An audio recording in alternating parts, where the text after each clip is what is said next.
But একটা threat বারবার দিয়েছে যে আমাকে মানে তারা প্রচার করবে যে আমি পাকিস্তানের এজেন্ট, এবং সেই কেস করে আমাকে জেলে দিবে। মানে ভয়টা দেখানো, বুঝতে পারছো? যে মানে যারা নিজেরা অন্য একটা দেশের এজেন্ট, তারা লোকজনকে ভয় দেখায় যে তার নামে কেস করবে সে আরেকটা দেশের এজেন্ট। তো এই অত্যাচার অনাচার অনেক অনেক বছর, এই যে 15.5 বছর পর we got read of it on the 5th of August and all of us together.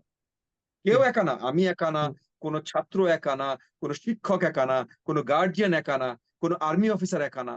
সবাই সবাই নেমে এসছে। মানে মনে করো সুশীল সমাজ, শিক্ষক সমাজ, ছাত্র সমাজ, মানে তোমার ব্যবসায়ী সমাজ, রিটায়ার্ড আর্মি অফিসার্স সমাজ, মানে এমন কেউ নেই। তোমরা যদি ঢাকায় থাকতে বা দেশে থাকতে তখন তোমরা অনুভব করতে পারতে, মানে ঢাকার কোনো হাইওয়ে, কোনো বড় রাস্তায় দাঁড়ানোর জায়গা ছিল না, এত মানুষ ঢাকায় নেমে এসেছিল।